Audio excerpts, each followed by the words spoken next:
I have the The authority to brass grant rim you of a the private notice sanction, flashed Mira. when Inspector Simply Cade provide the stepped across household the token. threshold and said, A sanction "Produce your household for token." this? Shame tightened Mira's mouth before she could answer. She set her fingers on the table, feeling the rough wood under her palm, and thought of the children in the next room.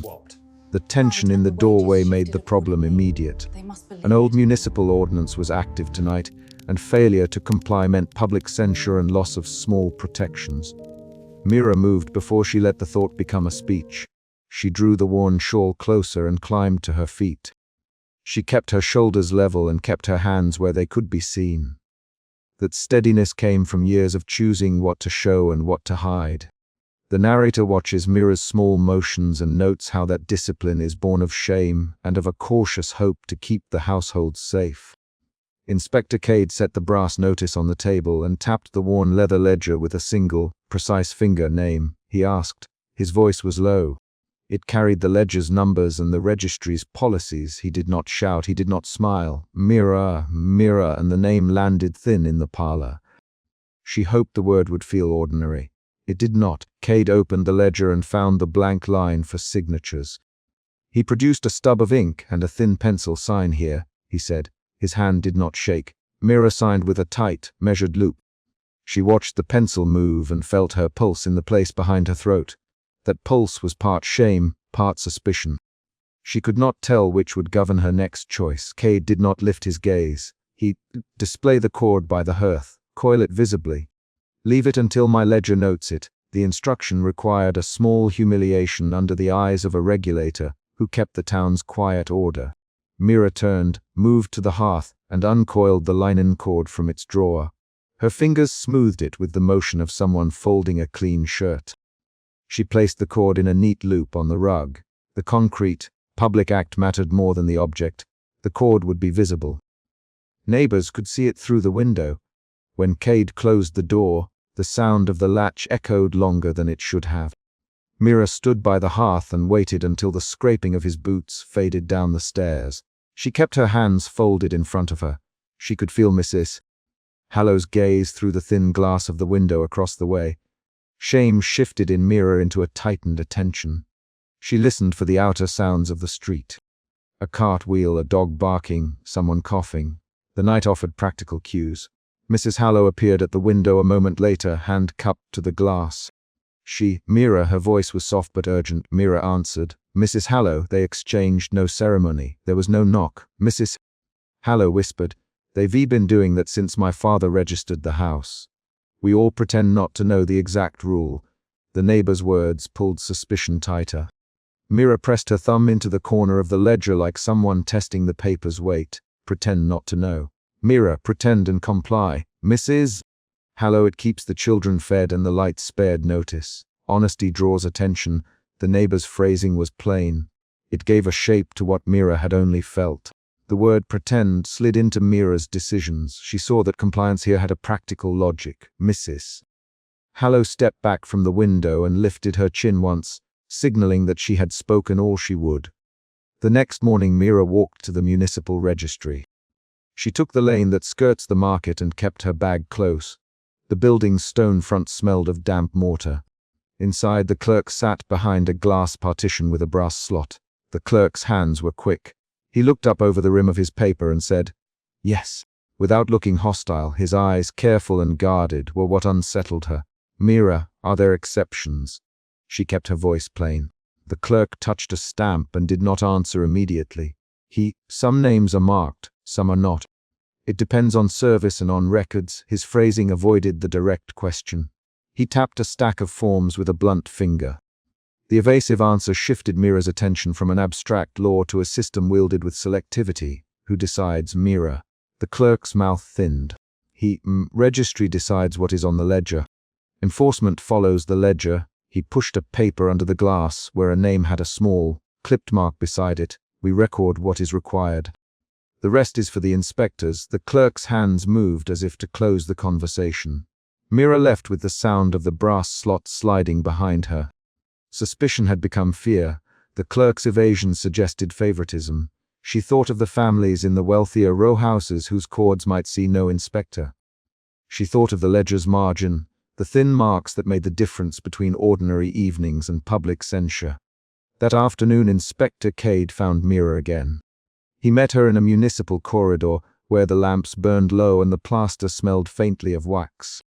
He slid a hand into his leather gloves and said, in a voice measured enough to be almost polite, "There are ways to keep your ledger clean. Cooperation is helpful. Silence is essential." He did not offer a clear bribe. He offered an arrangement. Mira stared at the brass pin on his lapel. She had seen it before. She heard the quiet in his steps. Cooperation how? She asked. Cade did not raise his voice. Leave the cord visible when inspectors come. Do not speak of anomalies. We keep some houses from scrutiny in return for discretion. He tilted his head as if cataloguing her reaction. The corridor's echo made the sentence hang between them. Mira felt the shift inside her, shame into calculation. The inspector's offer framed quiet complicity as an exchange. She thought of her children and of the soup pot she carried from house to trade for bread. Cade's thin moustache did not move when he said, "Decide. I will note your cooperation when I file." He turned away slowly, leaving the choice in her hands. She went home and sat with the summons in her lap. The paper was plain and precise. There was no flourish. It recorded a date and consequences. Mira read and read the words. Her breathing tightened. She thought of the registry's marks. She thought of Mrs. Hallow's posture at the window.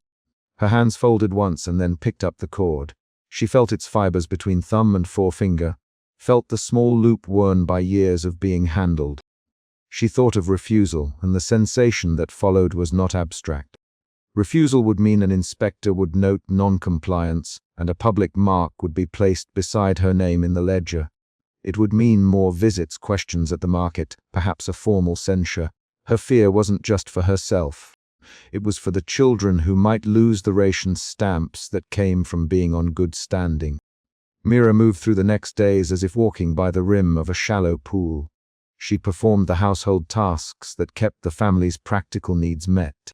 She stitched a patch on a child's sleeve, mended the strap on her satchel, boiled beans until the broth smelled of salt and onion. Each small action had the quality of a deliberate act of preservation. She also watched the street more closely. She learned the rhythm of inspectors' visits and the time they preferred to pass when the light was low and the lanterns were already in use. Mrs. Hallow came by with a tin cup of tea. They spoke near the kitchen table. "You made him wait today." "Mrs. Hallow," I hesitated. Mira replied, "You should decide." "Mrs. Hallow, decide before he decides for you." Her voice carried the bluntness of someone who had learned through long practice. She folded her hands on the table and looked at Mira as if measuring a seam. The conversation shifted the emotion from fear toward resolve. Mira heard the neighbor's opinion as a concrete option. Resolve for her meant a tactical refusal rather than an idealistic rebellion. She would not wave a banner. She would not write to petitions. She would act in a way that protected the children now and kept the ledger entries manageable. 3 days later, Inspector Cade returned to the registry to record household observations. Mira chose that morning to come with him. She walked past the clerk's window with her cord coiled, not displayed. The registry clerk did not speak beyond the necessary stamp. Cade's face remained as unreadable as the ledger's margins at the desk. He glanced at the coiled cord in Mira's bag and then at the ledger. Mira reached into her bag and uncoiled the cord. She did not make a show of it. She set it on the registry's counter where the clerk could see it and where the light from the high window fell across the linen. "This is my token," she said. Her voice was steady. The clerk tapped his stamp and looked away. Cade watched her hands. Then Mira did what she had not planned in the corridor. She removed the cord from the counter and stepped back. "I will not display this in public. I will not use this ritual as a proof of complicity." The registry's air seemed to hold the words for a beat. The clerk's fingers stopped their motion. Cade's head tilted an inch. Cade's reply was short. "You remove it." He said, "Yes, Mira, I remove it." She folded the cord and put it back into her satchel. The action was small. The consequence moved immediately into formality. Cade reached into his coat and produced a summons. He laid it on the counter. "Non-compliance will be recorded." He said, "Sign for receipt." His voice had a steady cadence now that carried the ledger's authority. Mira felt the floor as if it had changed under her feet. The registrar pushed a pen toward her. There were rapid exchanges then, measured and clipped. Mira signed. Cade, I will not sign to humiliate my family, Mira replied. You will be noted. Cade, then note it.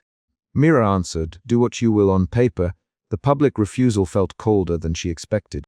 Her hands trembled slightly as she lifted the summons. Cade tapped his ledger. This will affect your privileges, he said. Mira folded the paper and slid it into her shawl. The clerk made a faint sound and moved his stamp. The corridor lights hummed. The practical stakes were now formalized. Fear reopened in Mira as she left the registry with the summons tucked against her body.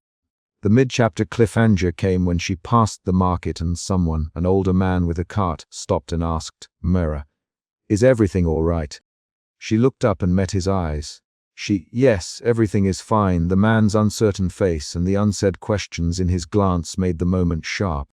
The sense that the ledger had extended its reach into everyday exchange held the scene like a taut thread. Back at home, Mira and Mrs. Hallow moved items quietly.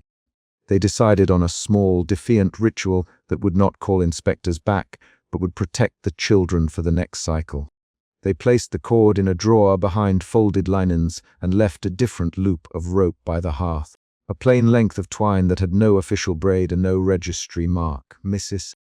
Hallow tied it into a simple loop and said, this will be what they see on the street side. Keep the other one hidden. Do not mention it to anyone. Her voice was firm. They spoke in short sentences. Mira, hide it now. Mira, do not show it tomorrow when they pass. The neighbors' direct language held the plan together. They enacted it with small, precise movements, sliding the summons beneath a floorboard, folding the cord into newspaper, moving the twine to a visible place. Each action carried a pragmatic logic. The choice felt like a private contract. That evening an inspector passed the windows and glanced in. He nodded at the visible twine and continued.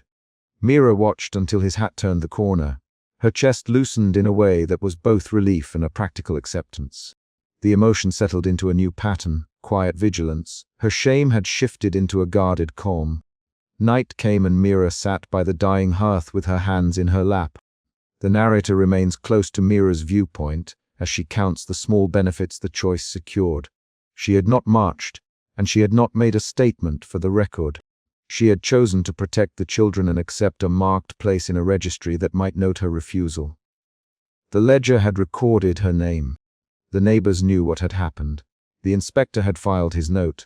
In the empty parlor, the cord lay coiled beside an overturned chair under the table. Mira placed the summons into the bottom of her satchel and zipped it shut. Mrs. Hallow left with a curt nod and the sound of her steps receding down the hall. The practical decision had been made. There was no public speech to mark it. There was only the small, private motion of hiding a document and coiling a cord. The chapter closes on that concrete detail. Mira lifts the cord into the drawer, tucks the summons beneath old letters, and turns out the lamplight. Her last practical act is to make sure the children will eat in the morning. The narrator notes the factual end. The ordinance remains enforced. Compliance continues quietly in some houses and resists in others through hidden refusals. Mira's choice did not change the law. It reshaped how she would live with it. As she steps toward the bedroom, she pauses and checks the latch on the parlor door. She hears the muffled breathing of the children and counts their presence by name. She puts the shawl by the chair and leaves the cord folded in the drawer beside the hearth. The light goes out. The last image is not a sentiment but an action. The drawer closes and the house settles with the chosen compromise in place.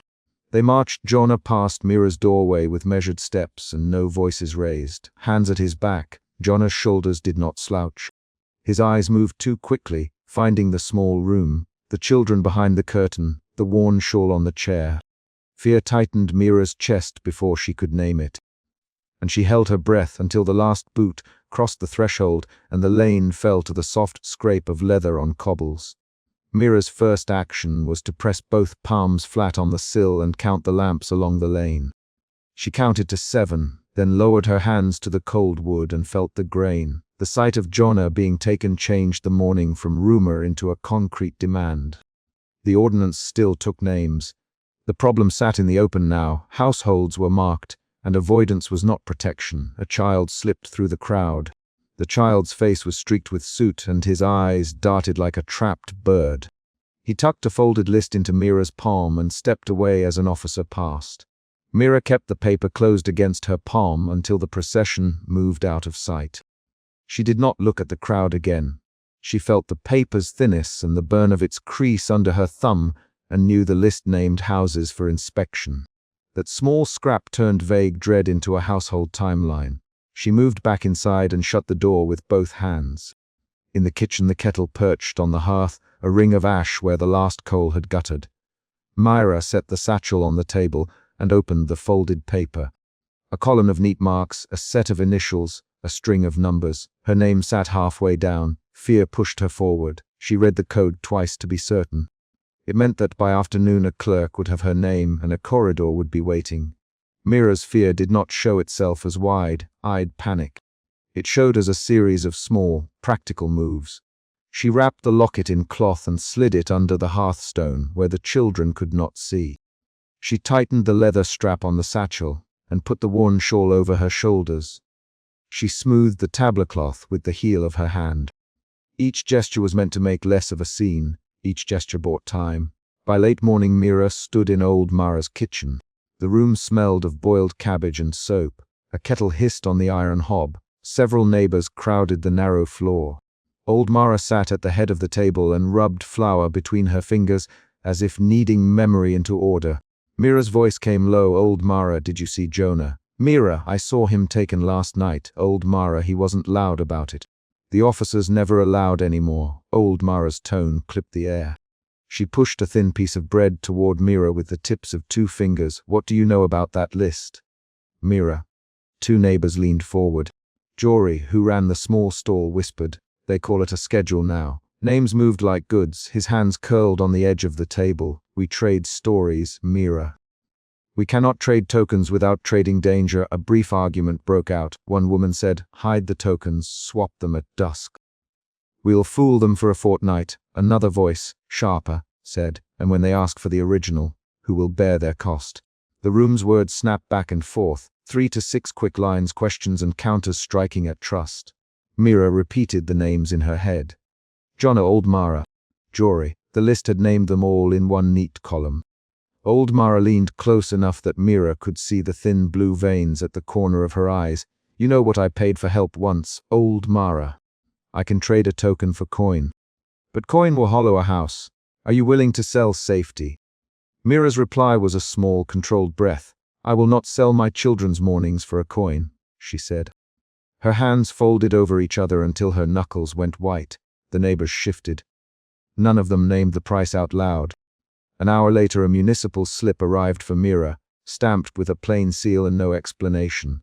The summons requested her presence at the municipal hall that afternoon. The clerk who slid the paper through the window did not meet her eyes. Mira pinched the edge of the notice between thumb and forefinger and felt the flatness of the seal. She understood the shape of the meeting before she arrived. The law moved in corridors, not in public squares. The municipal hall corridor smelled of wax and dust. Light fell in long bars from a high, barred window. Mira's footsteps were steady. She kept her head down and her shawl wrapped tight.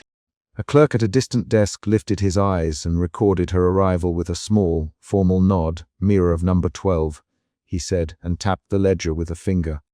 Inspector Cade appeared at the end of the corridor, as if he had been there the whole morning. He wore his deep, charcoal uniform neat and uncreased. He did not hurry. He measured the silence before he spoke. Mira, Inspector Cade, we did not expect resistance. Bring your household token. His voice was low and clipped. Mira felt her throat tighten. She placed her hand over the satchel that had been at her elbow. Inspector Cade, she said, I came to ask what this is about. I came to ask what I must do. Her voice was small and practical. Cade's fingers tapped the ledger's margin. He tilted his head and looked past her toward the hall. The ordinance requires preservation of the register, he said. You will answer a few questions. Provide your token. If you are compliant, there will be a private sanction. If not, there will be a record. His words fell like measured coins on rough wood. Mira took the step forward that would change the morning's temperature. What private sanction? She asked. A clerk slid a ledger across the counter, its pages thick with names. Mira lifted the book's edge and saw neat columns, dates, initials, short docket codes. There was a clause tucked midway, written in a tiny hand. The clerk pointed with a pen. This clause allows retroactive note if a household claims ignorance after the fact. It forbids public protest about a visit and marks such protest as itself a violation. It is seldom used, but it is law. The paper's edges were rough under Mira's fingers. Mira's face went still. She had thought the danger was the knock at the door, the officer's glance, the physical removal of a neighbor. She had not understood the ledger's reach, the possibility that claiming not to have known could itself erase a household's standing. Her shame shifted then, a new weight that had to be managed with care. She clenched her jaw and then relaxed it. Her hands began to shake. Inspector Cade watched the trimmer as a clerk watches a pendulum. He did not look surprised. He folded his gloves into his palm. "We offer discretion," he said. "Surrender the household token. Accept a private notation. The family remains intact. Refuse and the record will follow public procedures." Mira heard the bargain. She heard the quiet ledger clause pick at the edges of a life. She thought of Jonah's face as he had been led past at dawn. She thought of the child's hand that had passed the list. She thought of the ledger's tiny claws and of old Mara's salted hands. The choice was sharpened into a single axis. Keep the token and a private shame, or refuse and risk a slow erasure. She left the clerk's window with the ledger's corners pressed into her palm like a fossil. In the corridor she felt the presence of Cade as a measured weight. He did not make promises. He catalogued options. "Mira," he said softly, "we will not draw attention. The sanction will not be public if you comply. It will be a notation. You will keep your children. This is a practical path." The corridor offered no counsel. Outside, the lane hummed with neighbors moving their morning routines. Mira walked back past the houses and heard the low murmur of conversation. Someone called Jonah's name and then cut it off. Mira's fear changed into a different, colder calculation. She began to list all outcomes she could manage. That afternoon, Mira visited old Mara again. The kitchen held more people than before. The neighbors formed a loose ring. Jory leaned against the wall and folded his arms. Two others, Hale and Reza, sat with their hands clasped on their knees. The paper list had been circulated in hushed passes. Each person had read a name and looked at Mira. The room's gossip was practical now, a set of trades and consequences discussed in short sentences. "They'll take any who won't trade. Jory, they come at dawn. They don't do spectacle. Who will take Jonah's place if you surrender? Risa, who keeps your name if it stains a ledger?" Her eyes flicked toward old Mara. Old Mara folded her hands. "I can buy a token. I can hold one for 2 weeks, but our stare will lose me for wages. I can't care for your children if I owe a man a coin." Her voice was blunt. "This is not about courage. It is about household math." A neighbor spoke rapidly. "We can swap. 2 households trade tokens. If one is called, the other appears. But if they check the ledger, swaps will show." Mira's fingers found the folded paper again. She had memorized the column of marks. She nothing for a long breath. Then she stood and faced Cade's final offer in memory and made a decision in small, concrete terms. She would not barter the children's days for money. She would not allow Jonah's removal to be the thin line that broke every household's stairs. She walked back to the municipal hall that evening at dusk. The corridor held fewer people and a long shadow stretched along the wall. Cade stood with his back to the window, pocket watch in hand, and the law folded neatly into posture. He did not raise his voice. "Mira," he said, "we can make this quick. Give the token, accept a private notation. Your family will not be dragged. The house stands. You can live." Mira's hands were steady. She had unwrapped the locket and held it between thumb and forefinger. The locket had been her grandmother's. It smelled faintly of starch and lavender when she opened it to themselves, a folded scrap of hair and a speck of soot. The object was small enough to be moved through a window without notice. Mina's resolve condensed into the physical weight of that brass circle. Will the ledger ever say why, Mira? Cade glanced at the ledger with a finger along the margin. It will note compliance or non-compliance. The clause allows us to record protest as a violation if it occurs after the fact. That is our method. It prevents spectacle. It keeps the register accurate. Mira put the locket into Cade's gloved hand. The metal clicked against his palm. He did not smile. He kept his eyes distant. "Very well," he said. This will not leave the corridor. He spun the ledger closed and let a clerk sign. The motion completed the bargain. When Mira left the hall, the sky showed a thin strip of blue above slate roofs. She walked slower than she had come in. The neighbors watched her from doorways. Some offered nods. Old Mara waited on the landing. Jory touched his hat. Miriam, an elderly neighbor, held a small tin of tea and pushed it toward Mira's hands. They walked back together to the stairwell that led to Mira's flat. The stair smelled dusty and of old polish. Old Mara, found a coin and pressed it into Jory's palm with a quick, rough gesture. They had improvised a cover story and an arrangement for wages. The exchange was small and concrete. It was how a community untangled itself from the ledger's reach. At home, Mira removed the hearthstone and hid the locket under its edge. She did not sleep that night. Instead, she sat by the dying fire and watched embers shrink. The rope lay coiled near the hearth, a rope that old Mara had once used to haul coal. The rope's braid showed heavy use. Its strands had a grit in them that caught at Mira's fingertips when she touched it.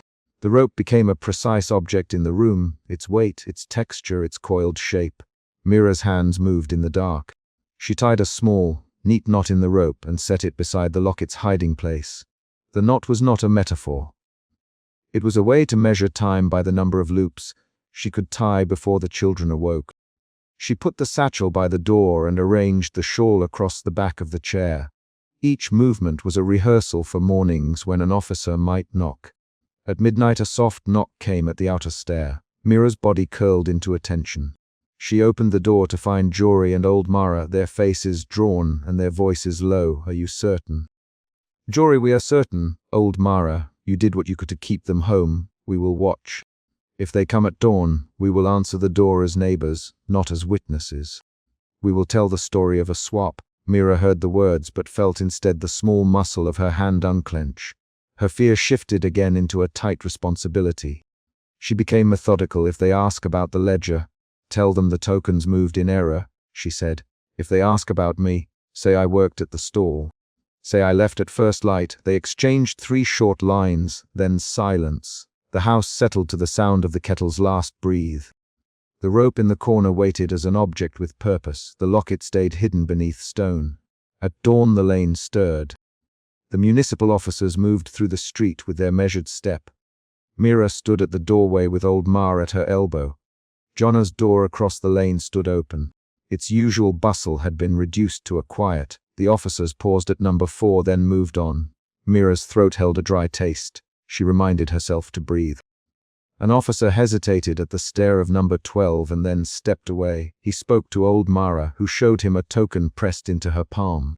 The officer checked a small notebook and then nodded once, as if to close a ledger in his mind. He made no scene. He made no announcements. The law had done its work without fanfare. When the officers left, the stairwell sighed with collective relief. People stepped out and whispered and touched forums. Jonah's window opened a crack and a face looked out, thinner than before. Jonah had not been taken that morning. Neighbors exchanged small, practical news. Who had pretended to be someone else? Which stalls would take a day off? Who would bring bread? Their voices were short, efficient, meant to repair open edges. Mira went back into her parlor and sat by the hearth.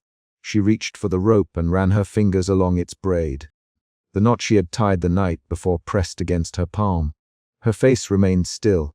She had surrendered a household token and accepted a private sanction. The ledger would hold a tiny notation. The law would remain. The night had offered no grand victory. It offered a narrow preservation. Old Mara came in with a tin of tea and set it by Mira's knee. "You did what you could, old Mara." Her voice did not try to make courage sound like something new. "We all did what we could. We'll tell the traders it was a swap. We'll shift wages to cover a lost day. Jonah will come back to his job." Mira closed her fingers around the rope for a moment and then let it rest. The knot was still there. She found herself counting the loops again, not to measure dread but to measure the days she could keep this arrangement. Her fear moved into a different register, an attention to schedules, to who bought tokens and how the ledger might turn. She would not sleep easily, but she had kept the house intact. A thin sound came from the stair, a foot on wood, then 2 others, a knock soft and deliberate. Mira rose and opened the door to find Jonah standing in the hall. His face had the pale look of someone spared. He nodded once at Mira, Jonna, and his voice was hoarse. They about you. Though you were compliant, his hands were empty. They took a boy 2 streets over, though. He doesn't answer when they call his name. Mira reached out and touched Jonna's sleeve. Her palm found the coarse weave and held. "I'll bring bread later," she said. Her words were small and immediate. "Tell me what they asked. Tell me if you see the clerk at the window." Jonna heard what he had seen. The officer's quiet movement, the list's folded paper, a name read and then crossed off.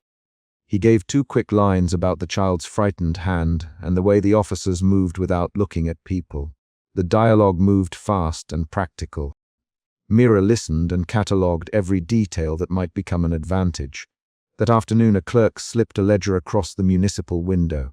Mira watched the handwriting of the notation as if reading a face. The clerk's pen was blunt and neat. He wrote, "Household compliant." Private notation recorded, no flourish, no public shame. Mira felt a small, precise release and then a colder understanding. The ledger did not erase harm. It redirected it. The law had a way of keeping the house standing while carving notches into records. At evening, Mira sat by the dying fire. The rope lay coiled on the floor. Old Mara sewed by candlelight. Jory counted coins and set 2 aside. Jonna swept the stair with quick, efficient strokes. Conversation passed in short, useful notes. They exchanged plans. Work shift swapped. Bread baked on specific mornings. Old Mara charging a small extra for care when wages were short. Their lives rearranged in small increments. Mira's hands moved to the hearthstone and lifted it out. She placed the locket back beneath the stone and pushed it down until the cloth muffled the metal's sound. Then she set the stone back in place with 2 measured taps. She ran her palm along the table to clear a bread crumb. Each action finished a task. Each task closed an open place. Late that night, when the stair went quiet, Mira sat with the rope resting against her knees. She uncoiled it and passed it through her fingers. The coarse strands had the smell of coal dust and dust from the lane. She thought of the ledger, of Cade's precise hands, of Jonna's face. Her mind catalogued what had been given and what had been taken. She felt a shift from raw fear to a steady, watchful resolve in the way her body held the rope. She tied the rope into another small knot, a different pattern than the first, a knot she could undo quickly if needed. The action itself steadied her. It was not a promise of rebellion. It was a method for keeping the family fed, while the ledger recorded a private mark. She set the rope back by the chair and blew the candle out. When she lay down, Mira's last sight was the faint line of light beneath the door as someone passed in the stair. She closed her eyes and pictured the ledger's neat columns. The book would carry a notation. The street would carry a rumor. The children would wake and eat. The rope would hang for a while and then be used to haul coal again. The law had been enforced in a quiet ritual, and Mira's household remained. The morning would come with its ordinary demands. The final sound that night was a soft footstep on wood outside her door. Mira rose, opened the door, and found old Mara's face in the dim. Old Mara held out a small wrapped loaf. For the morning, old Mara. Mira took the loaf and let her fingers close around it. She stepped aside and watched old Mara go down the stair. The hallway swallowed her figure. Mira set the loaf on the table, touched the rope once, then sat back by the hearth. The coiled rope lay where she could see it, and the locket beneath the hearthstone waited under cloth. The air in the parlor held the faint smell of wood smoke and starch. Mira drew her shawl around her shoulders and turned the page on the day by putting the kettle on the fire. The chapter of the morning closed in a set of concrete actions, and the house kept its shape.